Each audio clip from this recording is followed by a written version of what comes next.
Hey everybody, I'm Audrey Moore with Audrey Helps Actors, and this is episode number 56. Giving some licks to your acting career, I suppose, is what we'll go with. Why not? Improv. Ha-cha-cha. All right, everybody, so I'm so excited about this episode. We have Hayley O'Connor here today, and I'm so excited. She is the person who won Self-Tape May Challenge.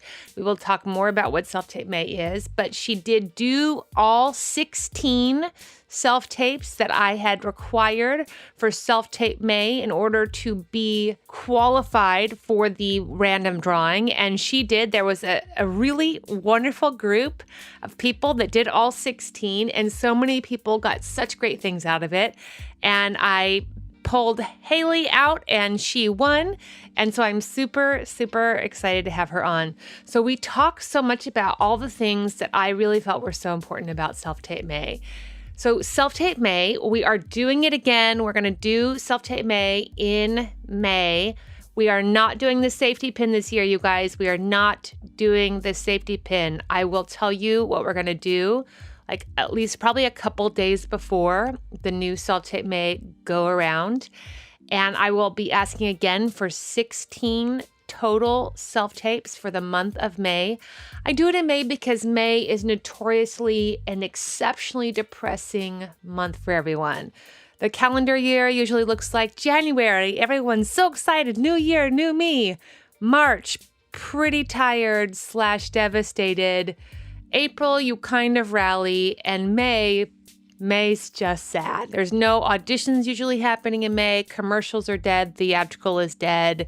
And you have all these weddings that you have to go to that you don't want to pay for and don't have the money for. You're going to have to go see family you'd rather not talk to. So yay, May. Instead, 16 self-tapes for you. So we talk a lot about what's really important to learn in this Self-Tape May Challenge. We really talk about, making sure your kit is good and looks good and is up to par, making sure you have the time, energy, and money to receive that volume of auditions. We talk about how even though you think that it's going to be like super easy, it's really hard to get all of those done. We talk about just learning how to look at yourself, how to watch yourself, playing with your casting, testing different kinds of things, whether you're working on memorization or facility or emotional work or comedy. All of these things are a really great way to do targeted, skillful practice in order for you to improve on what you're really looking to improve on in your work. So that's Self-Tape May. She's just a doll. And I just am so proud of her because, it's a courageous act to come and talk to me. And she did. So I'm so happy. Also, just a quick word. We talk about this audition that Hayley had. And it's funny. It's the same audition. If you listen to Ethan Crenshaw's episode where I was talking about how he did this kid show and he did it like an episode of Brothers and Sisters. That's the same audition for the same kid show that Hayley and I are going to discuss. Probably all of you got the exact same audition. It was very much an open call. So we talk about that. It was just a kid show audition if you want to think about that while I'm talking about it. Okay, we have some really great reviews. So thanks to Jamie Hughes. Hey girl, hey. Sophia. Hi, Sophia. M.E. Lee. Mark Flickers. J1234354, Jen, JJ Gent 7, JJ Gent 7 again. We're submitting that twice. What's up, JJ Gent? And Scone 514. You guys, I love when you send me emails or Instagram messages and you're like, hey, so thanks so much. Your podcast has really made a difference. And you know what I'm going to reply? Thanks so much. Did you write an iTunes review? When you're going to send me that message, you know what warms my heart even more is when you send iTunes that message, because I do in fact read them and I love them very much. Getting an iTunes review is like waking up from a nap in the most yummiest bedspread and covers that is so soft and plush. And then having somebody feed me a warm cookie when I wake up. That's what your iTunes reviews feel like for me. So don't you want to feed me warm cookies? Yes. And those warm cookies are calorie-free, which is the LA way to go. Okay, so this episode is sponsored by Carla Zuniga. That's Carla Zuniga Hair. She does my hair. I so recommend her. We've talked a lot about Carla. Carla is fabulous. And also what I really love about Carla, we talked to Hayley about her hair today. So if you need precision, if you need somebody who can get in and do a very modern, very cool haircut that has a lot of flexibility, can go modern, can go a little bit more normal, can go a little bit more pixie, edgy, any of that sort of stuff. She has the ability to cut your hair so it has range in casting. I so recommend it, men or women. Some of you guys have to have a good haircut. If you're one of the people who needs a good haircut, you need to invest in it. You are dealing with your face, you guys. So you have to invest in things that deal with your face, and your hair manages your face. So there you go. This podcast is also sponsored by We Audition. That's weaudition.com. I used We Audition several times this last week. Shout out again to Barry. What's up, Barry? And I just love it, you guys. You know, it's such a great way for me to just run my lines, just get it in my body. That way I'm not having to bug Jesse. That way I'm not having to ask a friend. It doesn't cost, it's so affordable. I think I spent like $20 this last week and was on it for over an hour, just working some sides for some auditions I had. So I recommend weaudition.com, promo code Audrey25. All right, you guys, I hope you're on your way to an audition. Audrey helps actors because they don't know anything. Hi, everybody. I'm Audrey Moore with Audrey Helps Actors, and today we have Hayley O'Connor. Hi, honey. Hi. Yay, so Hayley, tell them what you won. I won Self-Tape May. You won the Self-Tape May Challenge. Oh, Yay. yes. I was so pumped when that happened. For you. Yes, so tell everybody, because we probably have some newer listeners who maybe aren't fully aware of what the Self-Tape May is. Let's recap Self-Tape May for everybody. So what happened? You started this, competition, or really a practice everyone should be doing of doing self-tapes at home, trying different stuff or whatever it is that we need to work on. Yeah. Do at least 16 for the month of May was the thing. Post them so it's legit. Yeah, right. Yeah. And that was... Yeah, I think I won, but it was a random drawing. Yeah, it was a random drawing. Everyone was amazing. Just luck and karma. So, I'm the best. Yeah, that's right. She's the best. She won through her sheer magnificence. I did a random drawing. And the impetus for Self-Tape May was really because May traditionally is a really depressing month in Los Angeles because the industry really slows down. You start the new year out with all these aspirations and hopes, and everyone talks about pilot season, but most people aren't actually qualified to be auditioning for pilot season. That's just not their resume or whatever, doesn't really sort of get them in the game. And so even if you take part in pilot season, you're so burnt out, and then likely just mathematically your pilot didn't go, or your role got cut, or you got recast, and everyone's sort of waiting for upfronts to happen to see if their pilot is even existing, or their show that they come off of, that they just finished season 1 of some show, if that's going to get renewed for a second season. And it's generally just an all-out sad month for actors, I would say.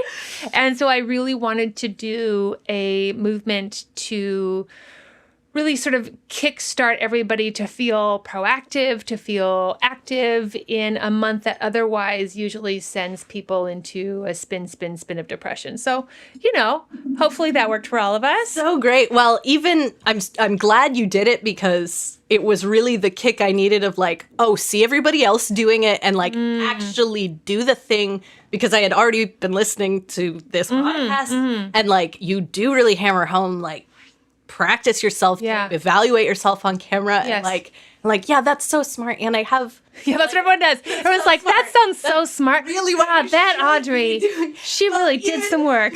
Even I will say I have now a sort of pen pal from just graduated from where I went to school. Yeah. And he's planning to move to LA. Los Angeles, and I'm from Maine. Yeah. So it's very different. There's no industry in Maine. Sure, right, yeah. And it's so, and he's, what should I have prepared? And I'm like, no, really should practice self-taping. I'm not fucking doing it. Yeah, no, yeah. It's so smart. It's the best thing you can do. So anyway, so setting up that competition, I was like, okay, now just do it, and then I'll make these good habits, which I will say, I mean, I'm not doing 16 every month of my own practice, but it is now more of a habit than it was. So yeah, and hopefully it normalizes the whole experience, because I think part of what happens is that auditions come, and when auditions come, it's a little bit like you know, it's like panic. And you know, I had done 2 years of self-tape practice Monday through Friday for about 2 years, and for me,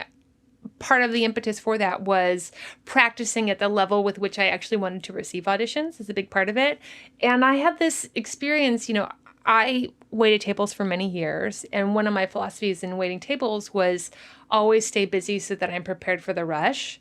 And so I would always be polishing glasses. I would always be like, I would just like make myself busy. And then when the rush happened, I was really prepared for the volume. And I was sort of known for, you know, being a really high volume server, right?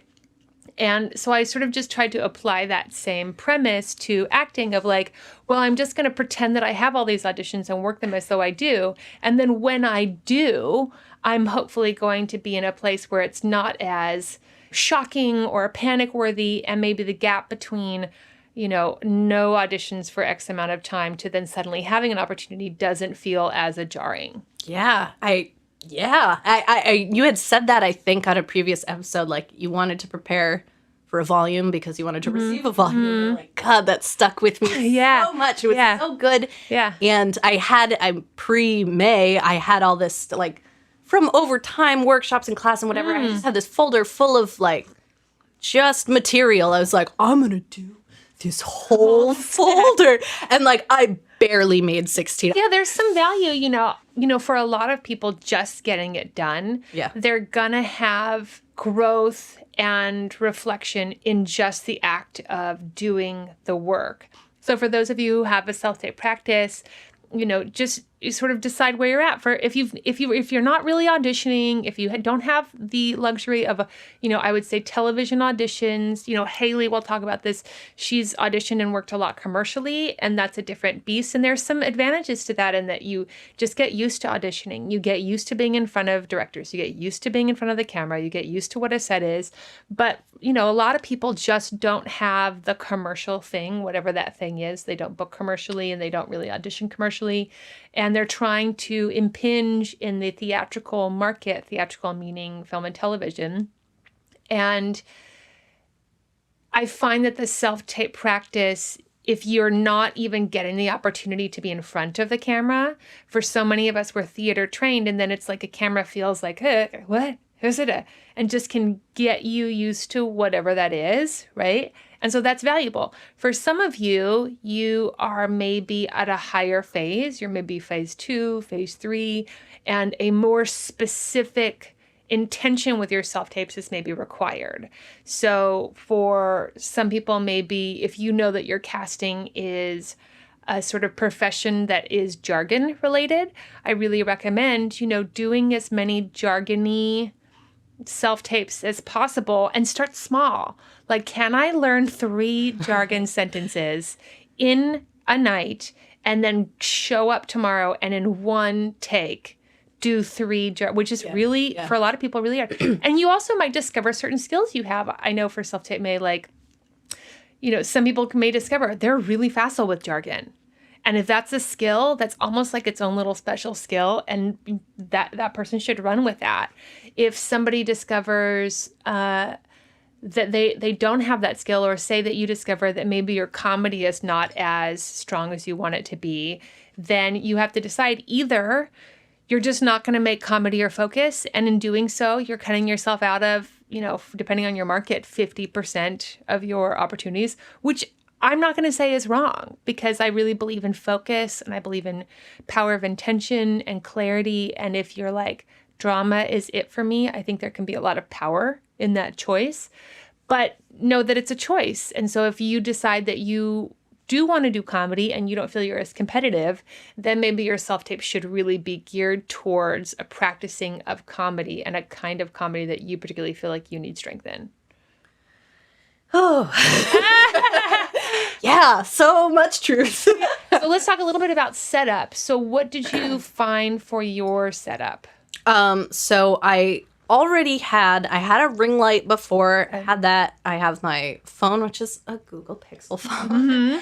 And I had a Rode Lav mic. Sure. Which is great. Which before May, I had been using it. I'm like, I don't really notice a difference when I use the mic or not. And it just all sounds shitty. But that's because I should just switch the iPhone, I guess. Yeah. What this is going to tell me. But like you had to go separate from your camera and go like, say, use the external mic.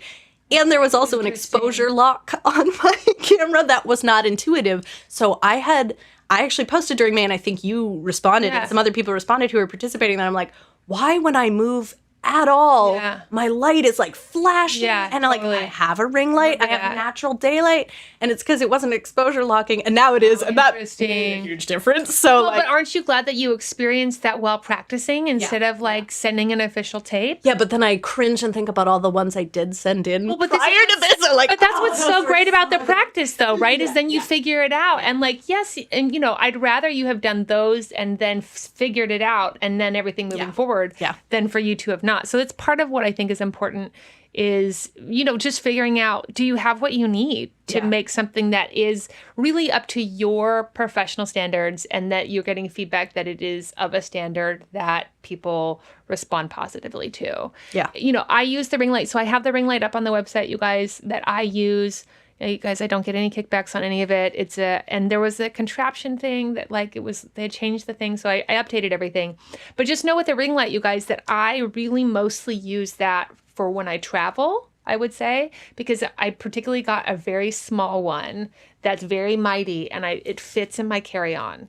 Because you guys, I swear to you, New Year's Eve, I have been out of town on New Year's Eve, hanging with my nephews in Dallas, and gotten like a series recurring audition. Need some more. You're right. But just to say that I just always found that I need it. It's just whatever you think is like, oh, no one's going to call me during this time. Always will. So always pack it. So I pack it, and I also use it because it's quite bright. I use it for anything that's kind of multicam, anything comedy that I think requires a lot of brightness. There is a ring that happens on glasses. If people are wearing glasses, just be aware of that. But otherwise, I use soft boxes. It's just the soft boxes are really big. They're hard to set up in your house. Not every, part of the nice thing about the ring light too is a lot of you are in these like small little apartments, and you've got like one room that you have to, now your bedroom that you have next to, you've got 3 roommates, you have a bedroom, luckily to yourself, and you have now a bedroom that has to serve as an office, a bedroom, and a self-tape place.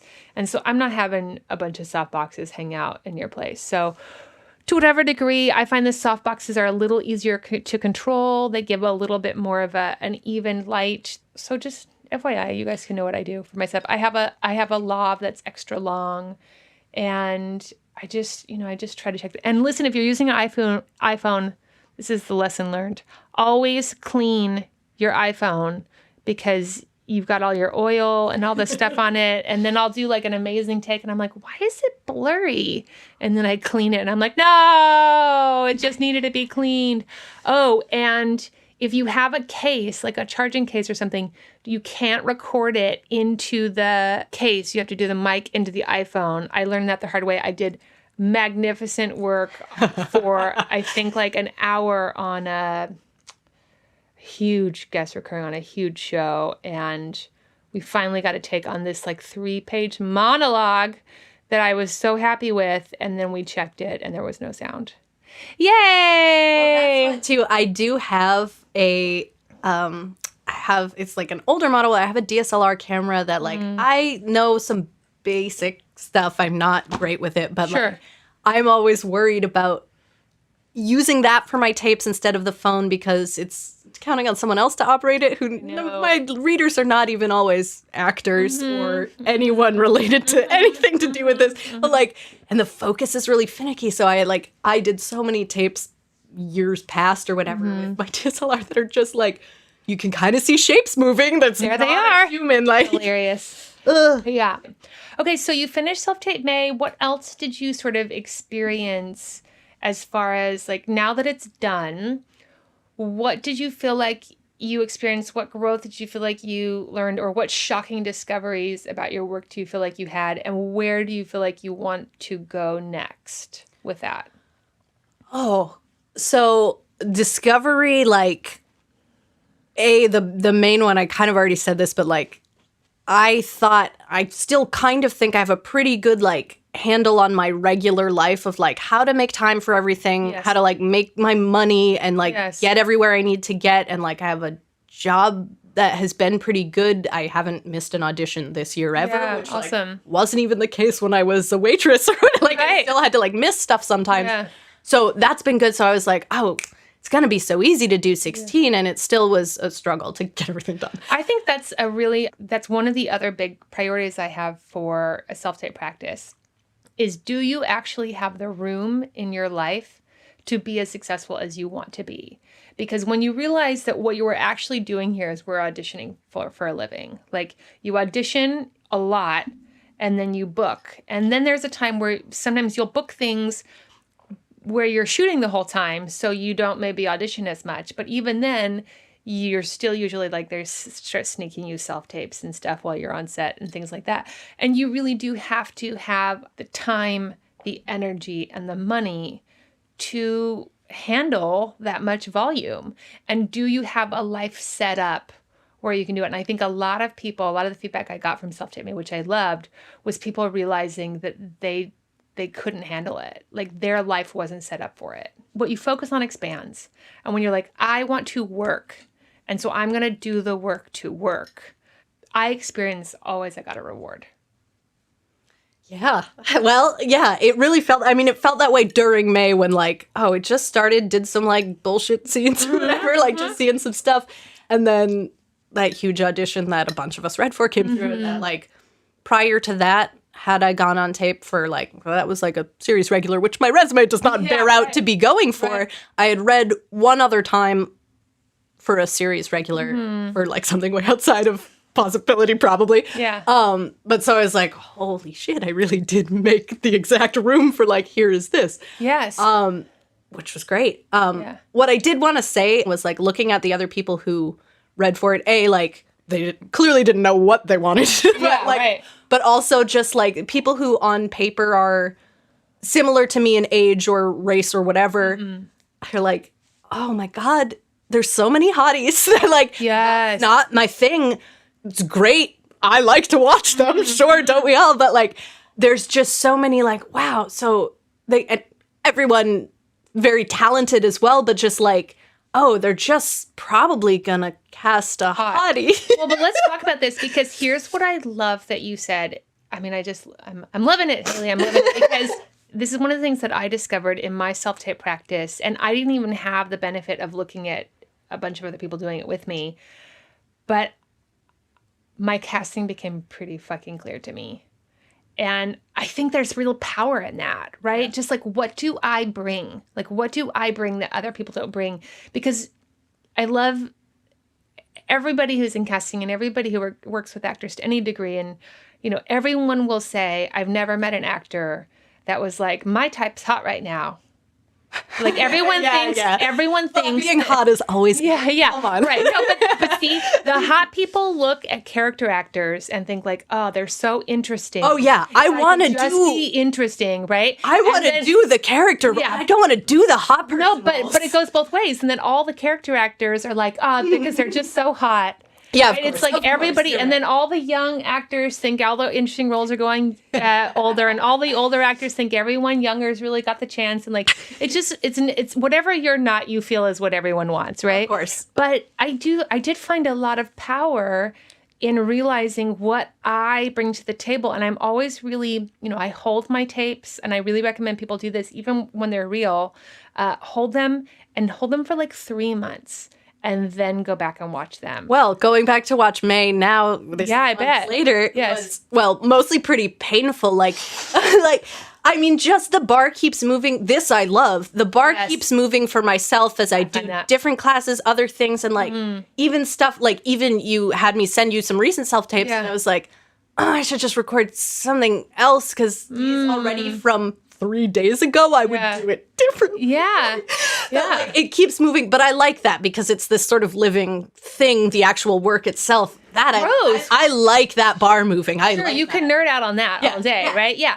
When I was able to see all these other actors and I was able to really come to some terms, I was able to be like, I'm not hot. Like I'm not. Here's the thing. New Mexico standards. Right? When I go back home to New Mexico, I feel gorgeous. Yeah. I feel like just a gorgeous supermodel, right? But really, and you know that about yourself, but also who doesn't want to be their most gorgeous self, right? And then realizing, oh, I see. And I'm also, this is something that we can talk about too. Audrey, am really good with my own hair, makeup, and styling.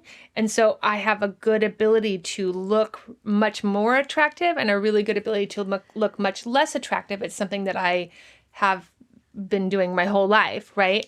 And so knowing and really playing with how attractive can I really go?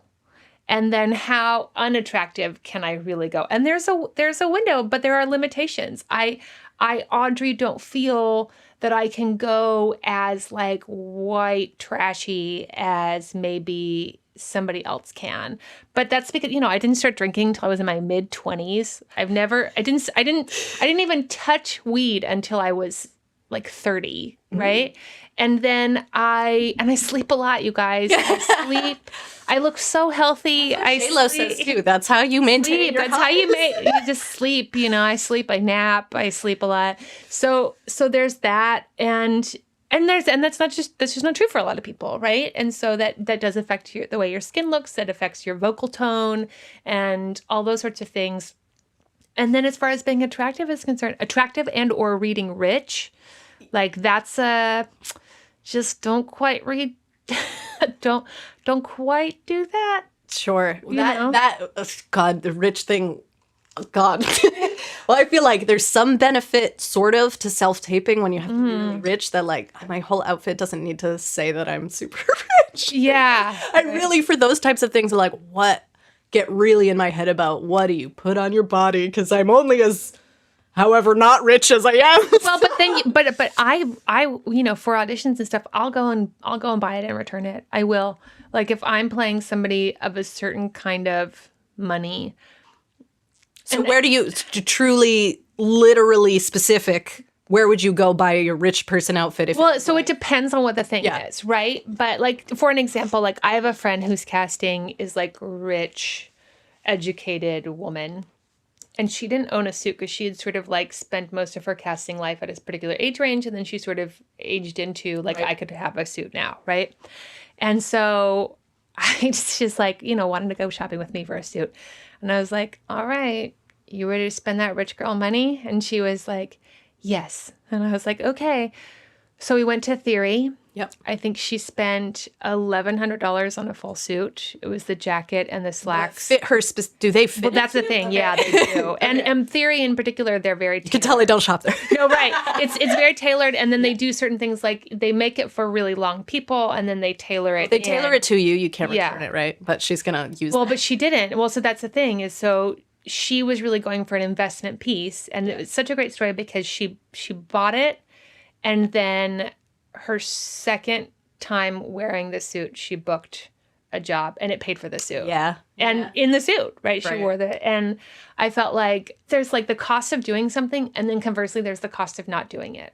Yeah. And so the cost of not buying that suit is actually more expensive than the cost of buying that suit. Yes. Well, I definitely over my time living here have come to that Discovery. Any business of you must invest in it first and then make your money back. And hopefully invest intelligently into the best because I think so many actors are just sort of I'll just spend money on stuff and there's no real direction to it. But with why your podcast I know is so good. Yeah. But with this girl in particular, she could tell that she was auditioning for women in suits more and she felt all of her stuff was just kind of a little immature and a little sad. Yeah. And she wondered if that would make the difference. And she obviously got a very clear answer that yes, in fact, it did. Yeah. And, then the value of that suit, because not only the money she made on that shot, but then all the residuals, it's like the suit has paid for itself many times over just by that. But it is a risk because you don't know if that's the difference. Yeah. And so the scariness is like, am I going to spend $1,100 on a suit and then not have that be the thing that seals the deal? So you just make you do your research, you make the best guess that you can. And if you keep auditioning for stuff and not getting it, that's one of the things that you can really look at. Definitely. Well, I wanted to say too, like probably I'm still sort of getting super crystallized on my exact casting. But even before Self-Tape May, I was starting to trust my own instincts a little more. I had this previous manager who just kept saying oh, you need some sexy headshots. You need sexy. I don't have low self-esteem, but that is I know. I feel the same way. I have been around Los Angeles. There are sexy girls. Yes. Right. That is not me. Honestly, it's not even the way that you look. It's all kinds of stuff. It's all kinds of stuff, right? I totally agree.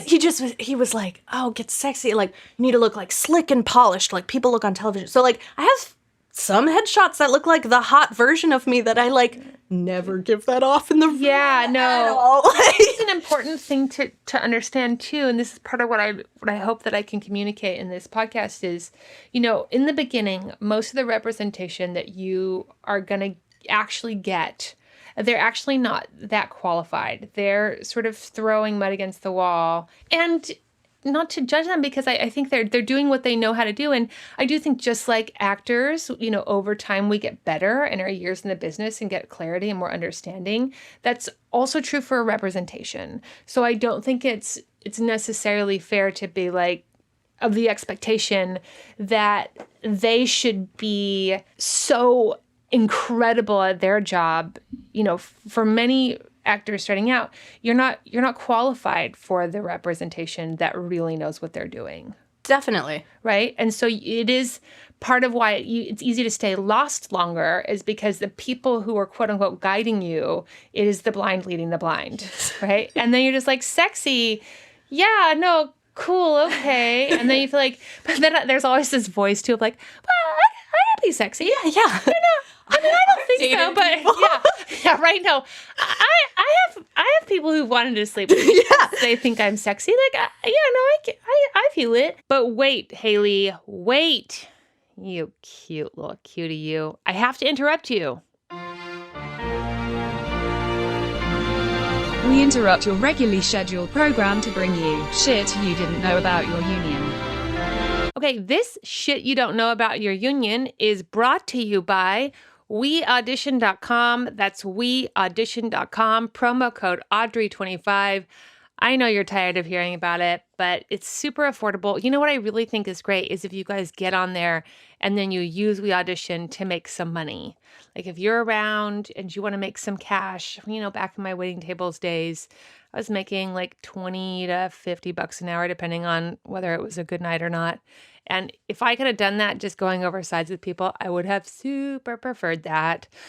So I recommend it. That way you're also working on current sides. You're working on just what's happening out there. So often it's just about knowing what is auditioning, what are the characters, what are the sides.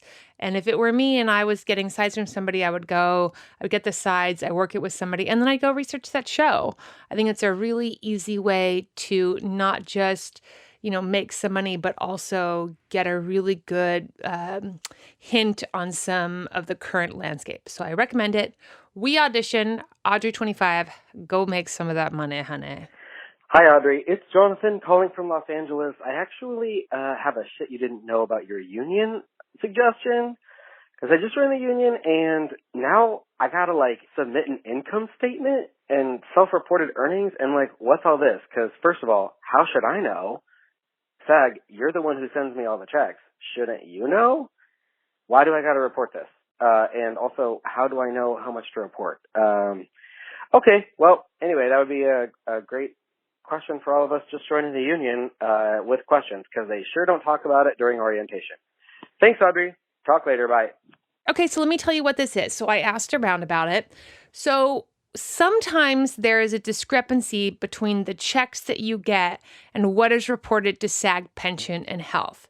So depending on whether or not you are a person who is getting checks from SAG-AFTRA, that's something to look at. Whether or not you're getting like a lot of checks or no checks, that can really make a difference in how complicated this process is. So, for example, there have been years where I have noticed that I have received maybe a few thousand in residual checks from a project, and then those residual checks didn't actually make it reported to my SAG-AFTRA health and pension fund. So where that can really be a problem is, one, your employers, part of what's great about the union, they're supposed to match whatever it is that you make. They have to match a certain amount of money to the pension and health. So if it doesn't get reported to pension and health, that doesn't go to the big giant fund in the sky, which is what makes this so valuable. Because you investing money is just not nearly as powerful than if we pooled all of our money together as a union group, and all of that money then became valuable and something that grows itself in the money market. So that's part of why working together as a union financially makes us really strong. So if you are missing, say, $5,000 in your pension and health dollars that you did receive in your mail or in your direct deposits, because I know you all signed up for direct deposit already because it's available to you, then that's going to, hurt the whole group.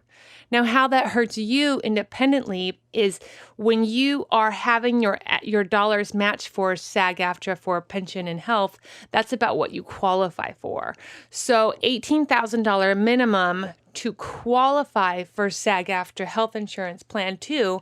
And if you made $19,000, but you see that you only have $15,000 on there, well, that means that you actually did qualify, that pension and health just didn't get those checks. So you have to write them and let them know. That's also true for pension. There is a certain amount that you have to hit. We're going to do an entire pension episode to qualify for a pension credit. Listen, I don't trust that you are saving for retirement. I don't trust it. I have no belief you're saving for retirement. Luckily, the union is saving for retirement for you. So there are certain limits that you have to hit in order to earn and make your pension dollars. So this is just basically to make sure that you're getting the qualifications that you are supposed to be getting, and B, that the money that you make matches the money that these corporations are putting into your pension and health fund and the greater pension and health fund as a whole. So like I looked at my dollars and there were a few $1,000s missing that I'm going to report. So that's what I guess I would say. If you are looking at it and you're like, well, Audrey, how can I look at all this? This gets into Miata's episode about accounting. You need to know how much money you made. You all need to know how to log into your My Pension and Health website, www.sagaftraplans.org. That's www.sagaftraplans.org. I need everyone signing up over there. And so here's a really exciting thing that you could do just to track your money.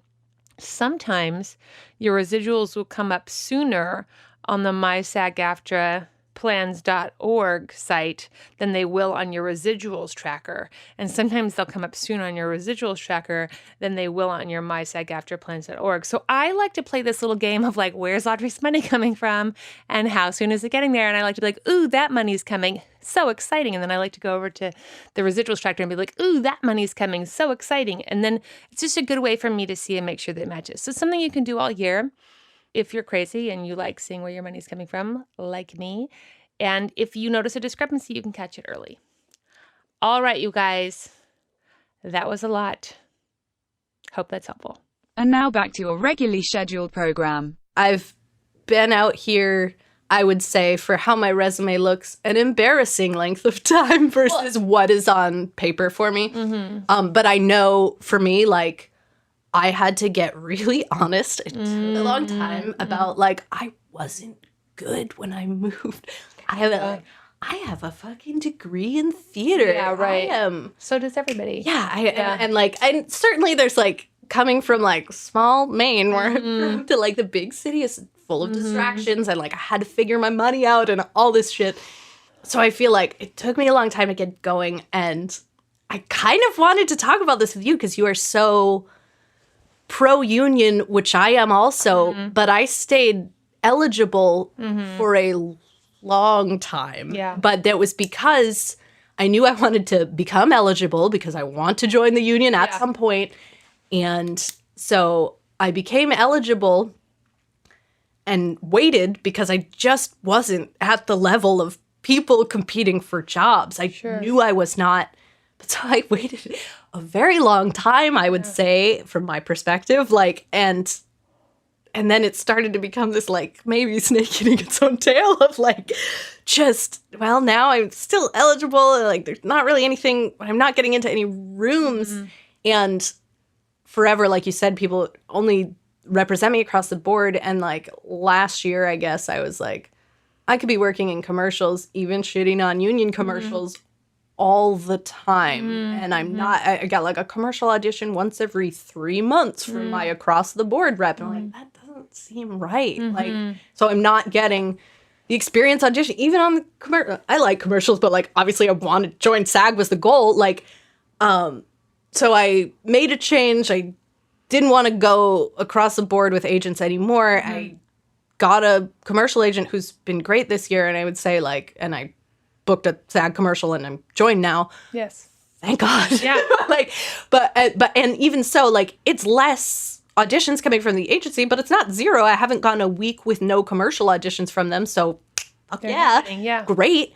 And, but just the experience has been invaluable to me of like looking at auditions and callbacks on the commercial side this year, over 100 appointments I went to. And now when I go into a commercial room, I am like relaxed and ready. I know what to do. I am not in my head. I would love to feel that way on the theatrical side. I don't because I'm not walking into rooms very much at all. But like that experience was invaluable. I'm just, I guess, embarrassed that it's happening at year whatever that I've been here and not like my first or second year here. Well, I think this is a really good example of exactly what I talk about on the podcast for so long, which is like, no one's going to move you up but you. People are perfectly content to let you be the top of the level that you're at. Yeah. And for many of you, that's the non-union commercial level. And not a lot of people out there and your current reps who are getting you those non-union commercial auditions are going to be like, you need to join. Hayley, I want you to push yourself further. Let's move up. Let's do more. Like that. I haven't experienced that from, I would say 98% of the actors that I talk to who talk about their representation. What I actually experience is that people who go ahead and push themselves and join, even though they feel like maybe they're not competitive, it forces them to see that they're not competitive. And it forces them. See. But then it forces you to fix the problem. Yeah, which I certainly. Because if it's sort of like, resting on your laurels, right? Because if you're at the top of the bottom, right, then you feel like, I'm great. And you're like, I know, like, when I get to that level, I'm going to have to work harder to be competitive.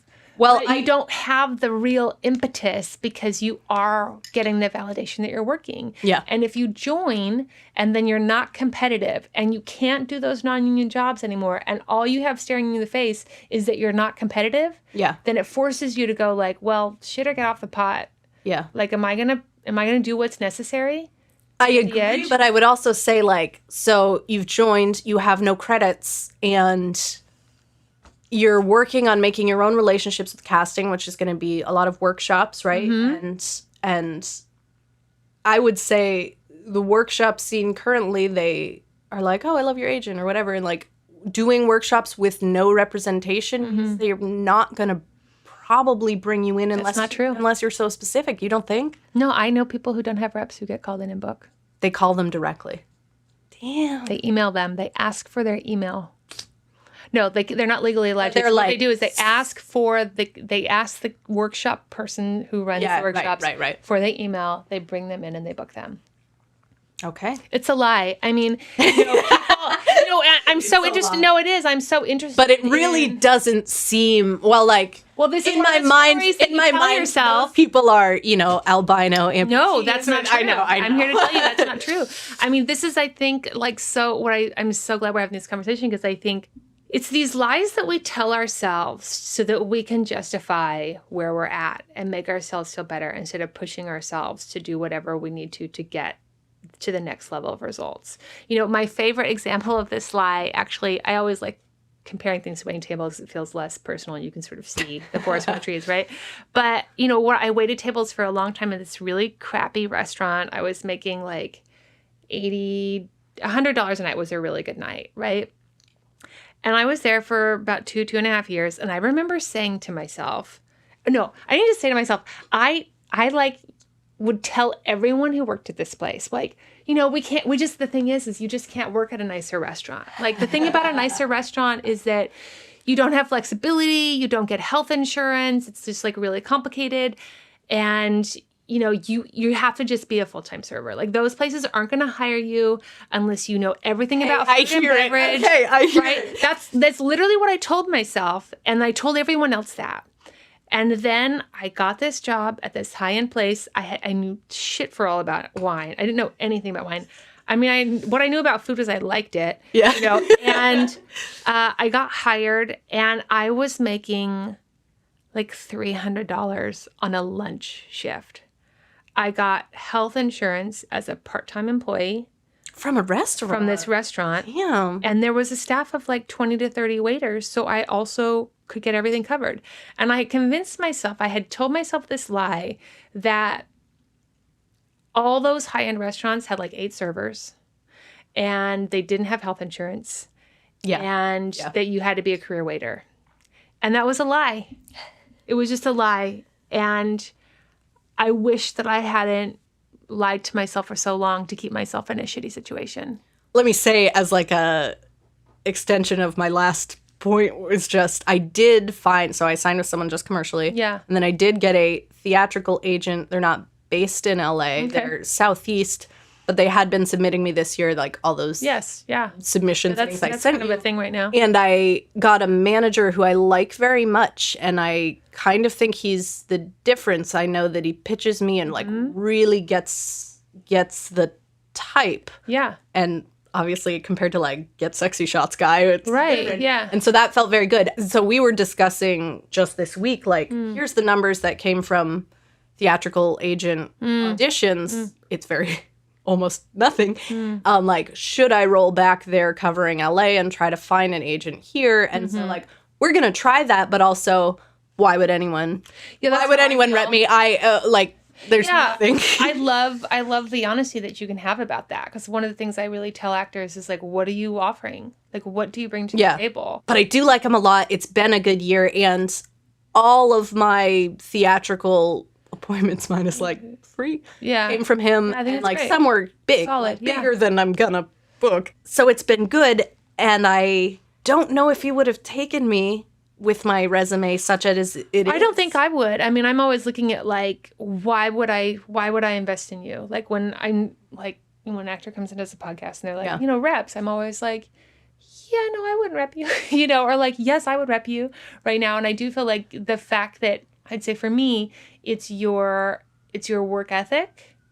And what I think is, I think you have casting, like, lastability, I guess I could say. Like, I can see a way that your casting can mature and continue to grow. Like, I don't feel like we're like... Great, what is that way?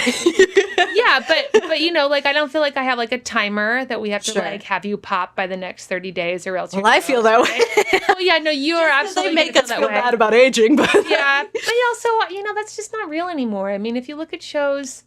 That's just not real. I would say, I just re-listened to your episode with an agent the other day, and one of the people you like mock pitched him was like 28 to early 30s, white male, has booked co-stars, has a couple guest stars, and he's like, he needs to be further by this age. Like, and fuck. I mean, but I also don't know. All agencies are different, whatever. 100%. But I also don't know to what degree that's true now versus if this was 2006.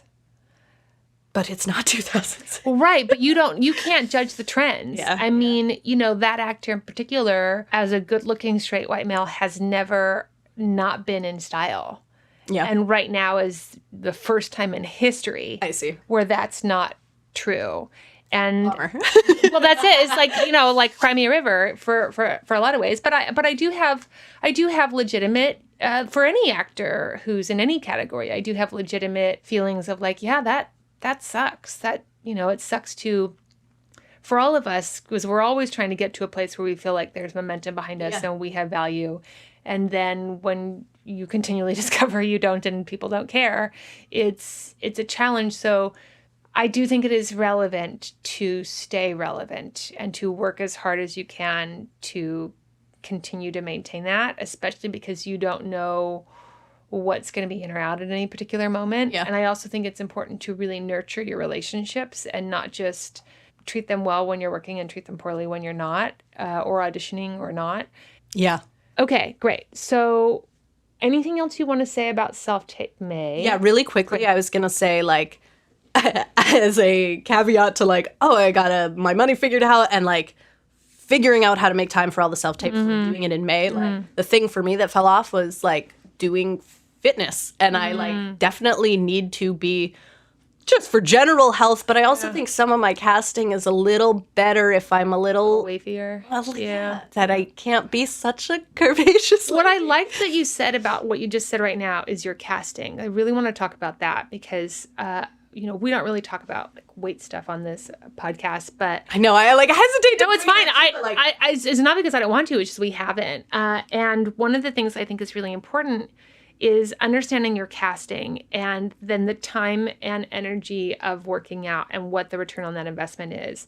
And I had this experience where I was like, I'm working out 5 hours a week and it just made me like a smidgen more fit. But I'm a really active person in general. Yeah. And so working out to me, I didn't see the giant return on investment. And I had this discussion with myself about my casting. And I was like, okay, if I lost like 15 pounds, that takes a real monumental effort from me. And it's a real effort. And I would just have to sort of be okay with like, I'm just not going to eat for the rest of my life and I'm going to work out a lot. And if that was imperative for my casting personally, then I would have to just commit to that choice and be okay with that. But I felt like that actually put me in like a Cate Blanchett, Jennifer Connelly sort of casting, which is a little more cold, a little more shrill. And Audrey, didn't feel that was my casting, that my casting is actually fulfilled at my current weight. Well, I feel that way too. Like, it's a chore. When I do it afterwards, my brain feels good. No, I think it's smart. Jesse's the same way. But I feel much like you described. Yeah, right. I should probably, for here, 15 pounds. Yeah. and not eat. I love eating. Yeah. And really spend a lot more time. And I would like to, just for health reasons, have a regular practice of exercising unrelated to acting. Totally get it. But since I live a little outside of LA now, like the adjustment of that for me has been like, well, a lot of the time I had been working out is spent driving back home now. Yeah, right. And there's so many other things I can do while driving. Like, I call my mom every week. Yeah, that's right. great. Like, yeah. But just the working out, like, and I've prioritized sleep more than that because, like, I'm not a morning person. Yeah, so right. Like, middle of the night working out, but then I won't be able to go to sleep. So, I do think my casting, especially with this. Yeah, your hair. Thing, yeah. And I want you to know that are you working out a lot right now? No. Like, as I currently see you, I don't see that. That's true. Like, I think but where I you are now. When I was like, like last year I was buff. Yeah, but I don't see an issue. Like, I look at you and I go, like, you're castable right now with your current weight. Well, I think some of the stuff that I'm going out for that I love and want to, and is like non-binary or like like gay girl stuff. Sure. That, like, and they see short hair and like mostly I don't carry my weight on the top half of my body, so like my headshot looks like I might be a lot skinnier than that. No, but oh my god, I can't believe we're talking about. No, it's good because I'm the same way because I carry all my weight. But they want like androgynous and like sure I have a shot that kind of looks androgynous. No, but see that's all wardrobe. See, you're thinking it's all wardrobe. You think that has anything to do with, like, you guys just look at Hayley. Just look. You'll Google her. I'm telling you, like, but you'll only see pictures. Like, no, but see, that was part of what I realized was, like, I was working so hard in trying to, like, budge something, and I realized, like, that's actually just pants that fit correctly. Yeah. That's actually a jacket that fits you correctly. Like, that's actually what they do, is they do that to you. Yeah. And that there are people with all kinds of body types and all kinds of shapes. That's actually just tailoring. Yeah. And especially because But that's when I have your good, like, sharp wardrobe for auditioning for yourself. Well, that's what I'm saying. That's right. Yeah. But then that's the investment. Yeah. It's like you're not spending maybe 5 hours working out, but you're spending 5 hours a month as opposed to a week. You're spending 5 hours a month going to the tailor, getting some pieces done and getting some pieces like really fit you so that you have the look. And also, they're not doing wide shots mostly almost at all in television. They're only shooting you from the chest up. So, like, I don't know what you're panicking. Now, if you want to work out for your mental health, I definitely support that. Yeah. But if you're feeling like it's between working out, you know, so that I'm a little bit skinnier or not working out, I'm telling you, if this is you not working out a bunch, I see zero that I'm like, I definitely am not like, oh God, Hayley, like, we need to lose 10 pounds. I don't feel that way at all. Okay, so we're more or less going to wrap up, but I want to know, do you have any questions for me? Yeah. She's got a list here, you guys. I'm ready. I do. I'm ready. Let's roll it out. A few things really quick, and some you've probably covered in different stuff. Okay, This one's very specific, but it's like possibly going to come up again. So I did, like, last year, this workshop with a casting director. It was multiple week, and at the end, we had like a one-on-one with this casting person, which is great. And she asked, okay, what do you need from me? And I had done well in the workshop, like good feedback, good responses. And so one-on-one, she's like, what do you need from me? And like, I didn't have reps then, but like desperate, thirsty actor brain was like, what the fuck do you say to that? What do you say to that? Like, give me a job. Like, I didn't say that. I don't know what bullshit I said. But like, she did. And I think what I said ultimately was like, I don't know the next steps, getting into rooms, whatever, blah, blah, blah. And she did say, keep going. And she's a very high up person that, like, that did fucking help. That was like, okay, she didn't say maybe it's time. Yeah. But like, what do I need from you? Seems like a weird loaded trap question from casting. Yeah. I don't really know. Like, we don't have an actual relationship. I think clarity about type, you know, even asking like, if I was on your show, what professions do you think you would cast me in your show? I think is a good question. Great. Right? If you have a lot of balls, ask, do you think I'm ready to work? Do you think I need to keep training? Do you think I'm ready to work? Because I would like to know that. If I would have liked to know, like, I think you need more practice auditioning. Yeah. You know, or I think you're really good. I could tell you're trained. I think you need a little more time. Go train, work harder. Even questions about type, you know, like some people want to know about their headshots. Yeah. I think like that's a great, you know, have a question about like, do you think this headshot is helpful or representative of me? Yeah. Or my manager says I should just have some sexy shots. Is that true? Yeah. You know, like I think like really clear, specific questions with the interest in collecting actual data. Yeah. Like if you have new headshots and you have 2 casting directors who tell you that maybe they don't represent you, you have to decide, is 2 enough? Yeah. Is like 2 out of 4 enough data? Or do you want to get 10 to tell you that? Yeah. Right? And if you've done 10 workshops and 2 have told you that, then are you going to listen to the 2 or are you going to listen to the 8 that didn't say it? Right? Yeah. And so if you have 2 that said that it wasn't representative of you, then I would say maybe then ask for more data from another casting director. Great. Mm-hmm. Great answer. Is that helpful? Yes. Okay, good. I have 2 notes for you regarding your materials. Okay, so let me tell you about your haircut because nobody told you about it. I love the short hair. I want you to know that your haircut of this short hair, I think, is not modern. Do you know that? No. I think that's why you're going out for, gender neutral. I want to go out for. I'm fine with that, but I think if you got even like a little bit more of a modern pixie, I think you would still go out for that. but would also go out for a little bit more of a cutie little secretary, little cutie patootie. And are you basing that on Everything. looking at me, also the pictures? Okay. The pictures, the footage, I had her send me her self-tape. Yeah, because it's interesting. Like, well, like because it's a little heavy, is like why I need a trim or whatever. But yeah, whatever. I'm getting my hair cut every 4 weeks because it's short. Yeah, so, it's short. I know it's a all the time. lot. No, it's just it's a little heavy, is what it is, and it's interesting. It works. I think for like that bartender scene that you have where you're the lesbian bartender. Yeah, it works really great for that, and I think it works for like the sci-fi stuff. Interestingly enough, because it kind of looks like otherworldly, right? Yeah. So just know it's a choice, but I think it's actually like I think it's that it's not razored a lot. It's like it's around here. I think it's just thick. I think the whole thing is a little bit heavy. I would say. Okay. Yeah. Great. So who are you going to? It's not in Los Angeles. Yeah. So that might be part of it, right? It's a little bit 90s lesbian like mall walker mom. I hate to tell you. You don't hate to tell me.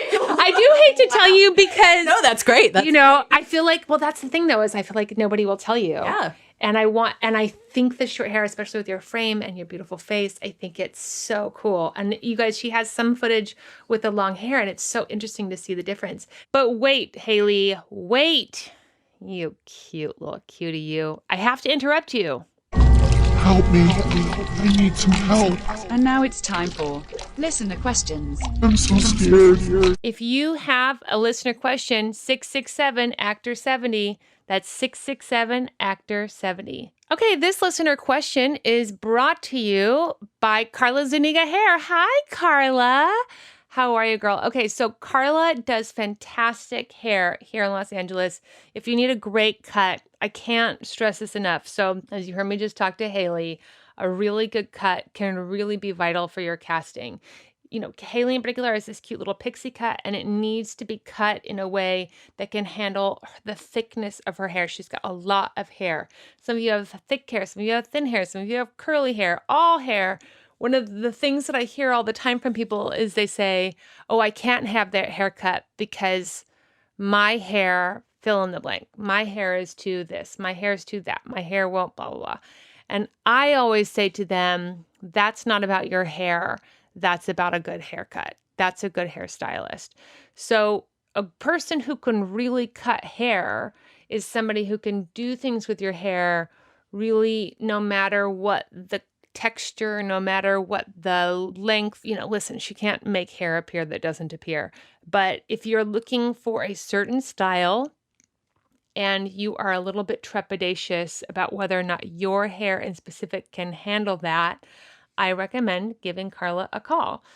Everyone who goes to Carla has a fantastic time. I get lots of texts, lots of messages from people who are like, I just went to Carla. Oh my God, Carla is life, which is true. Especially I want to say, if you've got curly hair, my friend texts me every time. She's like, Carla is a witch. And I'm like, I know, she's so good. So Carla Zuniga Hair. So you want to find her on Instagram. That's at CarlaZuniga Hair, and schedule an appointment. Carla Zuniga Hair. All right. Audrey Moore. Hi, this is Sam Valentine. I am calling from Los Angeles. I told you I was going to ask this question, so I feel like now's a good time. I am a SAG actor working in Los Angeles. I would call myself a Phase 2 actor. And I am getting married this summer, which is just beyond exciting, and I'm thrilled and grateful, and it's awesome and amazing, but it's also a huge time suck, and as low-key as we're making the wedding, it's still a huge money suck, shockingly. We're not even getting married in Los Angeles. We're doing a backyard wedding in Colorado, but I'm curious your thoughts of maintaining status as a working actor while still leaving to get married. If it helps, we're getting married in July, which is a pretty quiet month usually for myself. So that's what I got. Love you. Bye. Okay, I have obviously so many thoughts about this. I would say the best advice I can give you is to be really nice to yourself for these next, few months. you are going to have limited time, energy, and money to focus on your career at this time. And I think you should probably just surrender to that. The good news is that once you're married, I have experience from everybody I know who, like, once the wedding is done, like, a lot of really great work can settle in. There's something about just sort of the commitment of marriage, the settling of the marriage that just feels like a little bit calmer after the storm. And from that, I think a lot of relaxation, just knowing that you're sort of legal now, you're with your partner, it's done, it's settled, and all of that is gravy, baby. So I would say, to the best of your ability, try to enjoy this time, putting together and planning a wedding. Hopefully you're only going to do it once in your life.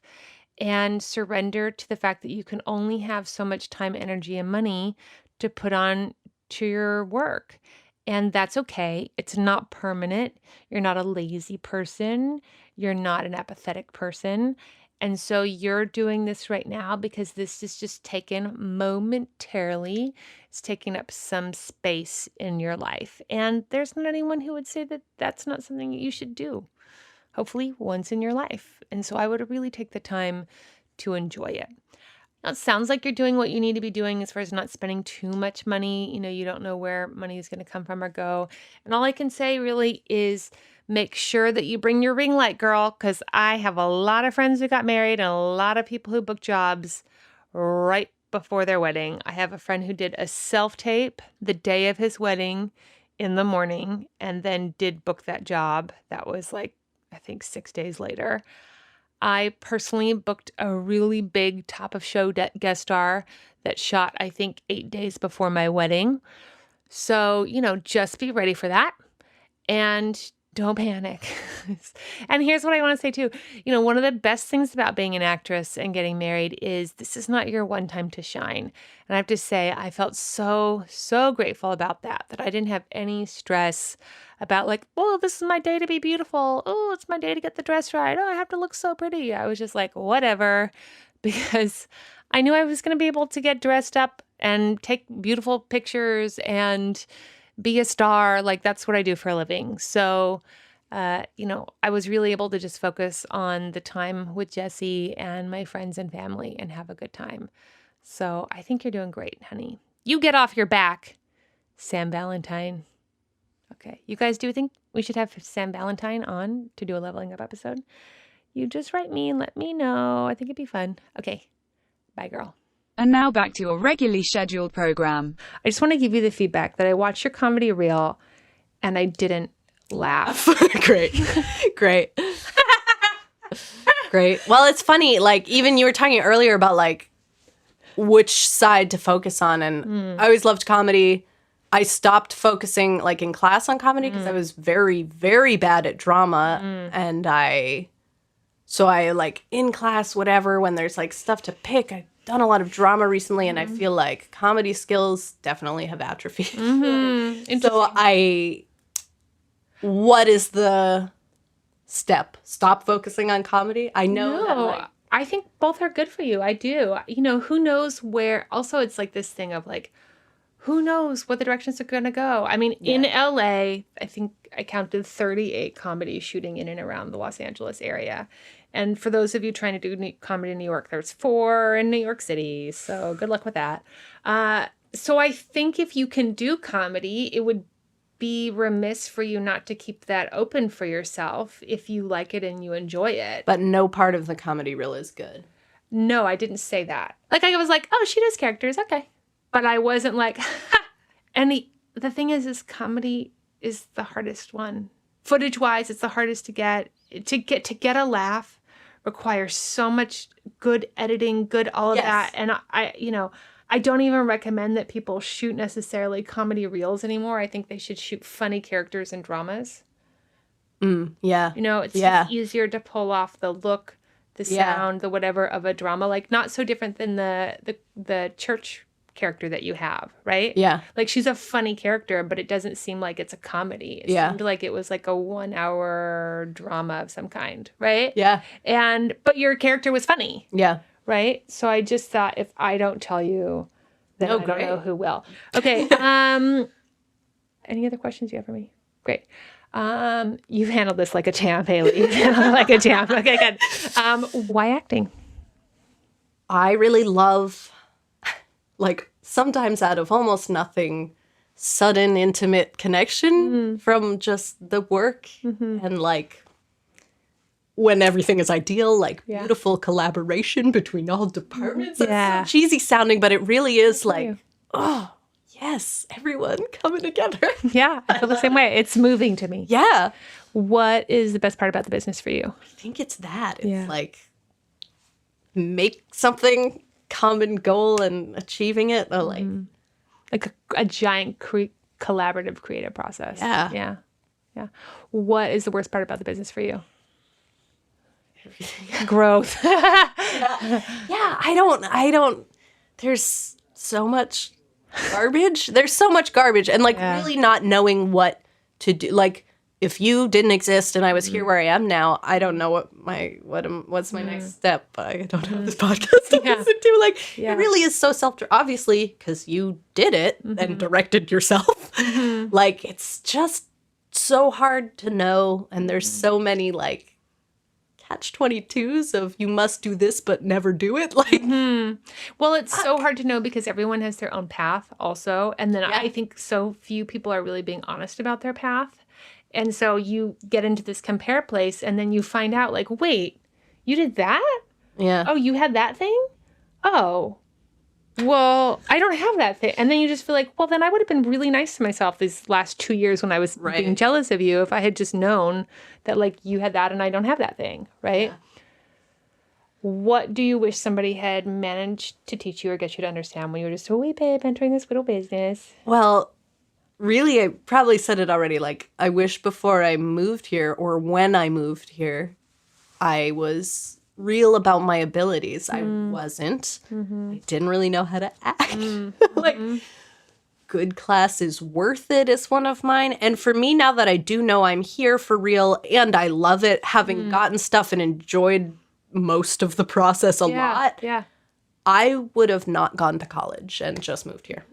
Yeah, I mean, this college thing, I feel so fortunate that I got the scholarships that I had because I would have said yes to all the debt. And I think it would have made it completely impenetrable for me to actually make headway in this career. I would have been spending, probably half of my time just trying to pay off my college debt. Yeah. And I just go like, is that worth it? And I wouldn't have a problem with it if what was being taught was valuable to like actually work and earn money. But I think we're taught like a lot of instrument stuff, which I think is really great. But also I'd like to pay my rent. Yeah. Yeah. I wouldn't, and like because of how I understand how to move through here, gonna be in class all the time anyway. So like skip a degree program and go directly to the source maybe. But it depends on what you want to do. Like if theater is really your bag, like if you really want to do theater, then you do have to have that instrument. And then I do think a conservatory training at minimum of a bachelor's level, but probably at a master's level too.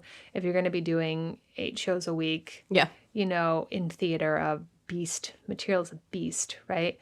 Like, do you have the instrument that can handle that? So that's like a particular thing. But otherwise, it's weird for me to say it anyway because I love school. Yeah, I loved college, and it helped me grow up in some ways. And like my all close friends are from there, whatever. But like, but just looking at it as a business decision, I had a guy that I used to date who was in business school, as getting his master's at USC Business School, and he said something that I thought was so interesting. He said a lot of the people that business school is like really prestigious, and he said a lot of people who are going to that business school, they're already business professionals, and so they're going to go get their master's, and what they're really looking at is what is the cost-benefit analysis of that 2-year program? And not just the 2 years, the cost of those 2 years in school in the sense of like how much money you have to pay the school to go to that school, but the money you're losing in not working.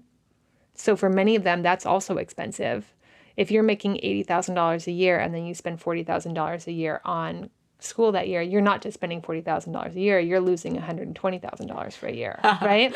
Yeah. And then not just the cost of money, but what relationships are you losing in not being in the actual working force versus what relationships are you gaining by being a part of that program? Yeah. And is the $120,000 times 2 years loss worth it for the relationships that you'll be gaining as being part of that program?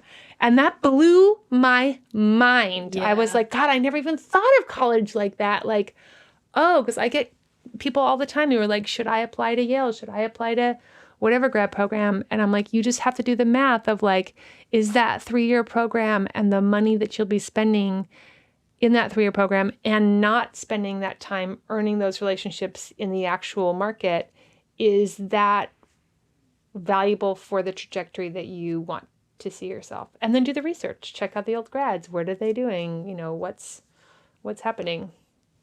It's expensive. Okay. So mildly interesting. This this is a little intimate, maybe. Like, I like it. Or maybe it's dated, and I'm just, you know, a mall walker. Okay, hilarious. 90s small walker mom. But I didn't know how not that expensive now if you like get a Groupon. Laser hair removal? Oh, yeah. Oh my God. Yeah, and so it's good. amazing. Also, I didn't think it was that amazing because like when you leave, you're like, this doesn't look any different. And then like a couple weeks go by and you've got like bald patches on your area and like, holy shit, it's amazing. And it doesn't hurt that bad. Yes. I love it. Sign her up, you guys. Sign her up for the laser hair removal. I like it. Well, thank you so much for coming over, and thank you for participating. And thank you for being such a master trooper. I mean, you guys, she's been close to tears a couple times, but she's been handling it like a boss. How dare you? And I appreciate it. So, thank you so much. Thank you. See you soon. Okay, yay. Next week on Audrey Helps Actors, speaking of pension, we've got Tom Choi on. Tom! What's up, Tom? I love Tom. I couldn't love Tom more if I tried. I love Tom. He's so handsome. He's so kind. He's so talented. You guys can tell I just really dig Tom. I think the world of him. So Tom is an actor, a working actor out and about in Los Angeles. He's so great. And he is the SAG actor sort of representative on the pension board for SAG-AFTRA. That's a lot, I know. But just remember, know, he's the guy that knows about your pension. So if like the word pension makes you want to go to sleep, don't worry.